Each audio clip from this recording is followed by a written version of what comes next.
വയനാട്ടിൽ നിന്ന്. ഇടുക്കി കാഞ്ചിയാർ കോവിൽ മലയിൽ കാട്ടാന ശല്യം രൂക്ഷമാണ്. പ്രദേശത്തെ കാർഷിക വിളകൾ കാട്ടാനക്കൂട്ടം നശിപ്പിച്ചു. വനാതിർത്തിയിലെ വൈദ്യുതി വേലി സംവിധാനം കാര്യക്ഷമമല്ലെന്നാണ് നാട്ടുകാരുടെ പരാതി. കാടിറങ്ങിയെത്തിയ കാട്ടാനക്കൂട്ടം ആദിവാസി മേഖലയായ കോവിൽമലയിൽ വ്യാപക നാശനഷ്ടങ്ങളാണ് ഉണ്ടാക്കിയത്. കൃഷിയിടങ്ങൾ ചവിട്ടി മെതിച്ചു. പ്രദേശവാസികളായ മുരളി, ജോയി, സരസമ്മ, ജോബി എന്നിവരുടെ കൃഷിയിടങ്ങളാണ് നശിപ്പിച്ചത്. ഈ പറമ്പ് മാത്രമല്ല, ഈ ചുറ്റുവട്ടത്തിലുള്ള മേഖലയിലുള്ള എല്ലാ പറമ്പുകളിലും കയറി അടിച്ച് തകർത്ത് നാമാവിശേഷമാക്കിയതിനു ശേഷമാണ് ആന പോയിരിക്കുന്നത്. ഇവിടെ തൊട്ടടുത്തെല്ലാം വീടുകളുള്ള ഒരു മേഖലയാണ്. ആളുകൾക്ക് വളരെ ആശങ്കയുണ്ട്.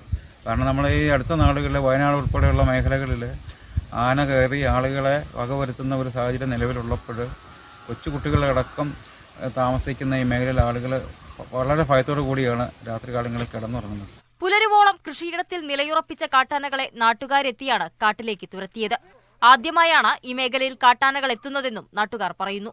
ഇവിടെ ഒരു വെട്ടവും ഇല്ല, വെളിച്ചവും ഇല്ല, ഒന്നുമില്ല. ഈ ഏരിയയിൽ ഇപ്പോൾ ഈ ആന വന്നിട്ട് പോലും ഞങ്ങൾ ഒരു മനുഷ്യന് പറഞ്ഞില്ല. ഞങ്ങളിവിടെ താമസിക്കാൻ തുടങ്ങിയതിനു ശേഷം ഇത് ആദ്യത്തെ സംഭവം. ഇതുപോലെ ഇത്രയും കൃഷികൾ കണ്ടിട്ട് പോയതാണ്. ഇനി ഏത് സമയം ഇത് ഇവിടെ വരുമെന്നുള്ള ഭീഷണിയും പേടിയും ഞങ്ങൾക്കുണ്ട്. ആദ്യമേ തന്നെ ഞങ്ങൾക്ക് വെട്ട വിട്ട് തരിക. വെട്ട വിട്ട് തന്നു കഴിഞ്ഞിട്ട് ബാക്കി കാര്യങ്ങൾ പേടിക്കാതെ ഞങ്ങൾക്ക് കിടക്കണമല്ലോ.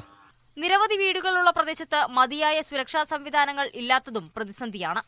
വനാതിർത്തി മേഖലയിൽ ഫെൻസിംഗ് സ്ഥാപിച്ചിട്ടുണ്ടെങ്കിലും കാര്യക്ഷമമല്ല. പ്രശ്നപരിഹാരമുണ്ടാക്കണമെന്നാണ് നാട്ടുകാരുടെ ആവശ്യം. മീഡിയ 1 ഇടുക്കി.